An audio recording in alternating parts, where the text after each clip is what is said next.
Ole hemi channel hi la subscribe do ni chuan khunga im mi lo subscribe sak do nia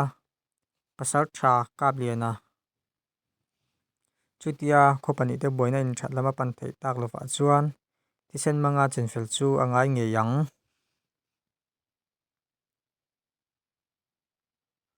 pasar tha kap liana le mel manam pasar tha mang liana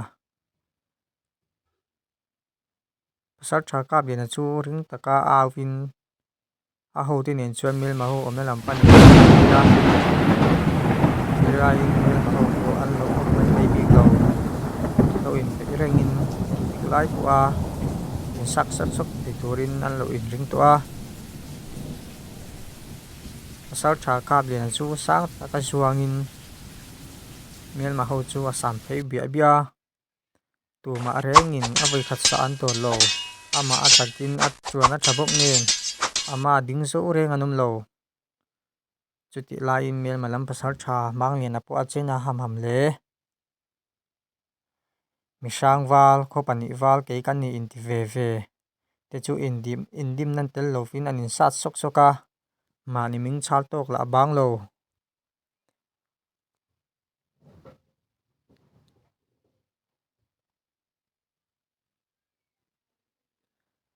anin be na hian eng ra tha tak chuang mo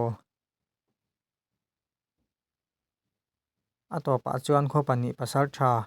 kap lian le pasar tha mang lian te chu anin tong fu ta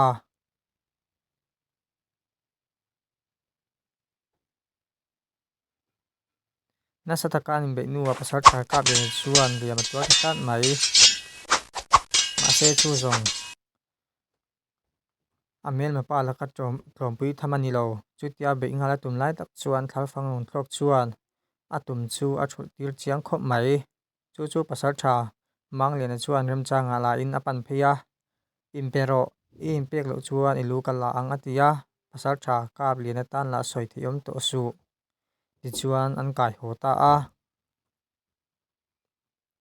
pasar tha mang lian chu a in chuangin a hoi sang wa khop mai kwal tanga pasar tha kap lian a an wa khua salanga a kai lu tur hi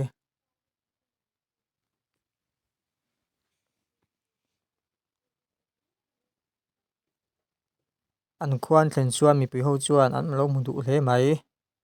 an kho pasar tha in khwal tanga pasar tha mi te lau ron salanga ron kai te mai chu ma kan ti khop mai an kho tlangwal te po in an pasar tha mang lian an kwal tanga pasar tha kap lian na ha ron man ti thu an hriat chuan mak te le a chan hriat tum tak tumin an pan supa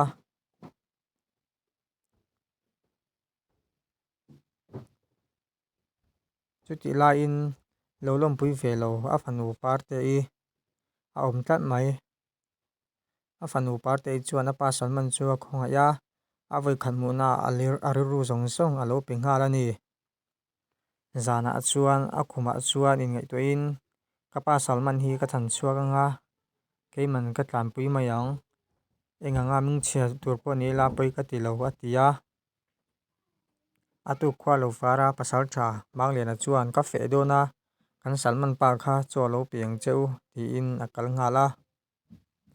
a soyang chuan a fanu par thei chuan an salman pa chu chaw pe turin a chowa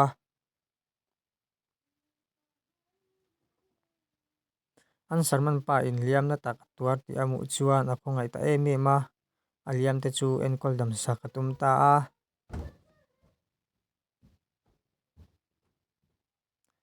cho apek pa chuan an salman pa liam te chu enkol atuma chutia an salman pa liama damdol bina tum lai tak chuan an salman pa chuan a kotaron man thutin ma se ekdim ma te zui talovin a kaltir le a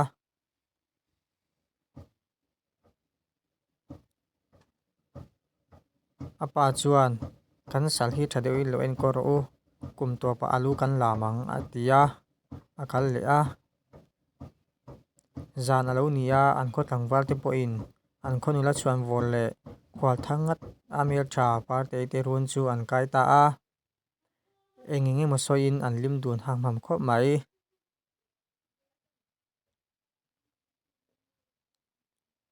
leng hon har te aron khwan ta ka chuan an ni po in zualbuk lampan in an trin san ta a atukah chuan party leh thiannu thingpui chuan thingphur dunin party chuan thingi sal an man ho hi engtin nge an tih thin hle a ti a thingpui chuan an tlan chuak ani lo chuan a lu an la a an lam thin a ti a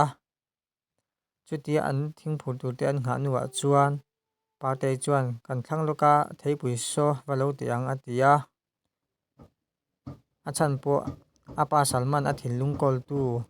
pasal tha kap lian ata turin a ti ni chuti a phur te an siam fel nuah chuan khawlampan in an haw leh ta a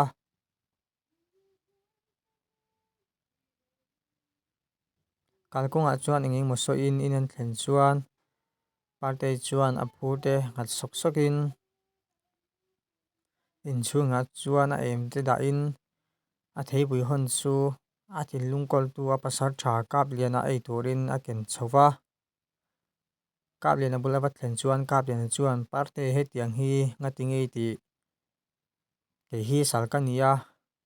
chu wangin hetianga min enkawl hi ngai lo a ti a mahse party chuan kam khat mai na chhang lo mahse pasal tha kap lian a chu a rel ru chuan a lawm tak zet ani hetianga mangaih tu a lo nei hi party chuan a sam te tawn sakin mahse chuti laiin amah lo duh reng tu an khawtlangval pakhatin a lo thlir reng tih hi an hre si lo lim takin an inkawm a party leh pasal tha kap lian a chu mahse buaina an nei tlat mai chu a en tla pa chu an khawah chukin party pa bulah chuan i fanu in kan salman hi a ngai zawng ani a ti a